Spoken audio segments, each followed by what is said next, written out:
Hi viewers, welcome to our channel. ప్రస్తుతం మనతో పాటు దామో బాలాజీ గారు సీనియర్ జర్నలిస్ట్ ఉన్నారు. వారితో ఒకసారి మాట్లాడదాం. నమస్కారం సార్. నమస్తే. సార్, కుంభమేళలో తొక్కిసలాట జరిగి 17 మంది వరకు చనిపోయారు, 50 మంది వరకు గాయపడ్డారని చెప్పేసి వార్తలు వస్తున్నాయి సార్. అంటే ఈ విధంగా పుణ్యక్షేత్రాల్లో తొక్కిసలాట జరగడం, వరుసగా జరగడం అనేది భక్తుల్లో కాస్త ఆందోళన గురి చేస్తుంది. మొన్నే మనం తిరుపతిలో కూడా చూసాం. మళ్ళీ ఇప్పుడు కుంభమేళలో జరిగింది. అసలు ఏం జరిగింది కుంభమేళలో? ఈ తొక్కిసలాట గల కారణాలు ఏంటి? ఇప్పుడు ప్రజెంట్ అక్కడ పరిస్థితి ఏ విధంగా ఉంది? యాక్చువల్గా ఇది మహా కుంభమేళ అని పిలుస్తారు. ఎందుకంటే కుంభమేళ అంటే 12 ఏళ్ళకి ఒకసారి వచ్చేది. అర్ధ కుంభమేళ అంటే 6 ఏళ్ళకి ఒకసారి వస్తుంది. మహా కుంభమేళ అంటే 12 కుంభమేళ సర్కిల్స్, మండలాలు వస్తాయన్నమాట. 12 × 12 144 ఏళ్ళకి ఒకసారి వచ్చేది మహాకుంభమేళ. సో ఈ మహాకుంభమేళలో ప్రధానంగా ఏంటంటే పవిత్ర స్థానాలు, అంటే దాన్ని అమృత స్నానం అని పిలుస్తారు. అమృత స్నానాలు అనేవి దాదాపు 6 డేట్లలో జరుగుతాయి అన్నమాట.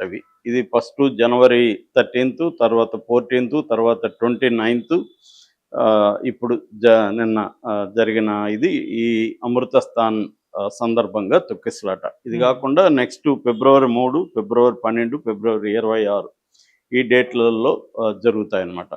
అందుకని ఈ తారీఖుల్లో మాత్రమే కోట్ల మంది స్నానాలు చేయడానికి వస్తారు. అదేంటంటే ఆ ఘాటు దాదాపు 12 కిలోమీటర్ల పొడవు పెంచారు. యాక్చువల్గా లాస్ట్ 2019లో 8 కిలోమీటర్స్ ఉంటే ఇప్పుడు 12 కిలోమీటర్ల ఘాట్ చేశారు. ఇది బేసిక్గా ఏంటంటే ఈ మహాకుంభమేళ 4 ప్లేసుల్లో జరుగుతుంది. హరిద్వారు, ఉజ్జయిను, తర్వాత నాసిక్, ప్రయాగ్రాజ్. సో ఇప్పుడు మనకు జరిగింది వచ్చి ప్రయాగ్రాజ్లో త్రివేణి సంగమం అంటారు. అంటే గంగా, యమున, సరస్వతి నదుల కూడలి. ఆ సంగమంలో ఈ మహా కుంభమేళ సందర్భంగా మౌని అమావాస్య నిన్న వచ్చింది. ఈ మౌని అమావాస్య సందర్భంగా స్నానాలు, ఈ అమృత స్నానాలు అనేవి అర్లీ మార్నింగే స్టార్ట్ అయిపోతాయి. అంటే అరౌండ్ 2-3 ఆ టైం నుంచి జరుగుతాయి అన్నమాట. సో ఈ సందర్భం ఏంటంటే బారికేడ్లు పెట్టారు. కోట్ల మంది జనం వచ్చారు. ఈ బారికేడ్లని ఒక్కసారిగా తోసుకొని ముందుకు వెళ్ళిపోయారు భక్తులు. అందుకే ఈ ప్రమాదం జరిగిందనేది ఇప్పటికి వస్తున్న ప్రాథమిక నివేదిక చెప్తుంది. ముఖ్యంగా స్పెషల్ ఆఫీసర్ అక్కడ ఉన్నారు, స్పెషల్ ఎగ్జిక్యూటివ్ ఆఫీసర్ ఆకాంక్ష రాణా చెప్పిన ప్రకారం బారికేడ్లని తొలగించుకోవడం వల్ల, ముఖ్యంగా విమెన్ అనమాట, విమెన్ తొలగించుకొని వెళ్ళడం వల్ల ఒక్కసారిగా అందరూ వెళ్ళేసరికి మామూలుగా అయితే బారికేడ్లు ఉంటాయి, ఆర్గనైజర్కి పంపిస్తారు. కానీ ఆ బారికేడ్లను వీళ్ళు తోసేసుకున్నారు. దానివల్ల ఈ తొక్కిసలాట జరిగింది. అది కూడా అర్లీ మార్నింగ్ 2-3 మధ్య జరిగిందని చెప్తున్నారు. ఇప్పటి వరకు ఏ మీడియా కానీ కరెక్ట్గా ఒక సంఖ్య ఫిక్స్గా చెప్పట్లేదు. 10 మంది చనిపోయారంటారు, అసలు చనిపోలేదు, గాయపడ్డారంటారు. ఇలాగా రకరకాలుగా ఉంది. అఫీషియల్గా ఇంకా ఉత్తరప్రదేశ్ గవర్నమెంట్ అనౌన్స్ చేయలేదు. మనం ఇప్పుడు చెప్పుకున్న ఈ టైంకి ఇంకా అనౌన్స్ చేయలేదు. అయితే మీడియా 10 నుంచి 20 మంది వరకు చనిపోయారని మాత్రం మనకు అర్థమవుతుంది. ఒక 50 మంది వరకు గాయపడ్డారు. వాళ్ళని అక్కడే అంబులెన్సులు రెడీగా ఉన్నాయి. ఇమ్మీడియట్గా అంబులెన్సులు తీసుకెళ్లారు. కాబట్టే ఈ మరణాల సంఖ్య తక్కువ అని చెప్తున్నారు. కొంత గాయపడి లైట్గా గాయపడిన వాళ్ళు ఆల్రెడీ ట్రీట్మెంట్ ఇచ్చి పంపించేశారని చెప్తున్నారు. అయితే మోడీ కూడా దీంట్లో ఇమ్మీడియట్గా రంగంలో దిగి యోగితో ఇప్పటి వరకు 2 సార్లు ఫోన్ చేశాడని చెప్తున్నారు. అట్లాగే అమిత్ షా కూడా రంగంలో దిగారు. ఆల్రెడీ దానికి ఒక పెద్ద నెట్వర్క్ ఉంటుందన్నమాట. ఎందుకంటే ఇది మహాకుంభమేళ అనేది 144 ఏళ్ళకి ఒకసారి వస్తుంది. మొత్తం ఈ 45 రోజులు జరుగుతుంది. జనవరి 13 నుంచి ఫిబ్రవరి 26 వరకు టోటల్గా 45 డేస్ జరుగుతుంది. సో ఈ 45 డేస్లో దాదాపు 40 కోట్ల మంది మొత్తం భక్తులు ప్రపంచవ్యాప్తంగా అనేక దేశాల నుంచి, మన దేశంలో అనేక రాష్ట్రాల నుంచి కూడా 40 కోట్ల మంది భక్తులు వస్తారని అంచనా వేసి దానికి తగిన ఏర్పాట్లు కూడా ప్రభుత్వాలు చేశాయన్నమాట. దీనికి ఓవరాల్గా 7,500 కోట్ల బడ్జెట్ కేటాయించారు ఈ ఏర్పాట్లకి. దీని నుంచి ఇన్కమ్ గవర్నమెంట్కి దాదాపు 2 లక్షల కోట్లు, అంటే 2 ట్రిలియన్ రూపీస్, 2 లక్షల కోట్ల రూపాయలు ఆదాయం వస్తుందని అంచనా వేస్తారు. దీనికోసం ప్రత్యేక ఏర్పాట్లు కూడా చేశారు. ఈ చుట్టుపక్కల ఒక గంగా ప్రహరీ అనే పేరుతో వాల్స్ దాదాపు 83 చోట్ల ప్రాజెక్టులు వాల్స్ కట్టడం, ఇతర ప్రాజెక్టులు కట్టడం చేశారు. దీనికి 1428 కోట్లు ఖర్చు పెట్టారు. అట్లాగే ఇది మొత్తంగా 40,000 ఎకరాల్లో జరుగుతుంది. ఎకరాలు కాదు, సారీ, హెక్టార్స్. 40,000 హెక్టార్స్లో జరుగుతుంది.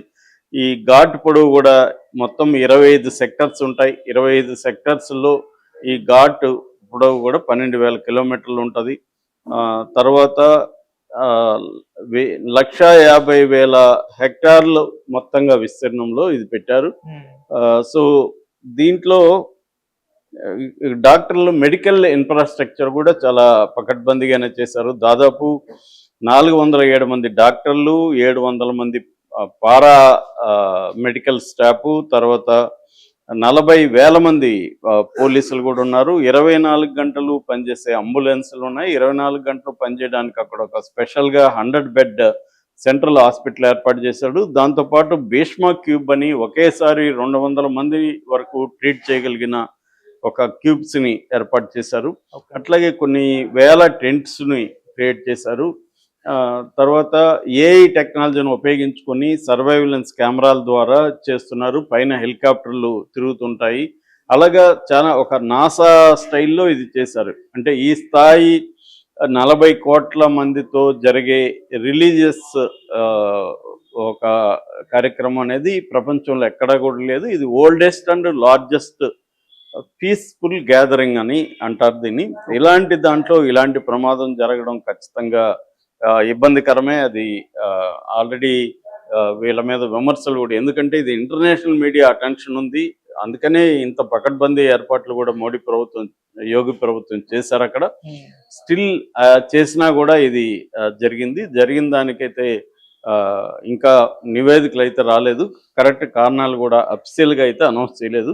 అక్కడున్న మీడియా, అక్కడ గ్రౌండ్ రిపోర్ట్లో చేసిన అనేక మీడియా రిపోర్ట్స్ నేను చూశాను మార్నింగ్ నుంచి.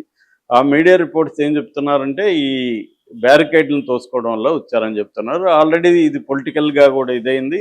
ఎస్పీ సమాజ్వాదీ పార్టీ స్టేట్మెంట్ ఇచ్చారు, ఇది మిస్మేనేజ్మెంట్ వల్లే జరిగిందని. అట్లాగే ఆపు కూడా యోగి ఢిల్లీకి వచ్చి ఇక్కడ రాజకీయాలు చేసే బదులు అక్కడ ఫోకస్ చేసి అక్కడ కోఆర్డినేట్ చేసుకుంటే బెటరు అనేది వాళ్ళు కూడా చెప్పారు. ఎందుకంటే యోగి ఢిల్లీ ఎన్నికల సందర్భంగా అక్కడికి వెళ్ళి క్యాంపెయిన్ చేస్తున్నాడు అనేది అక్కడ ఆపు కూడా విమర్శించింది. వాళ్ళు ప్రధానంగా చెప్తున్నది ఏమంటే వివిఐపీలకి, తమ బంధువులకి విపరీతంగా బీజేపీ వాళ్ళు పాసులు ఇచ్చేస్తున్నారు.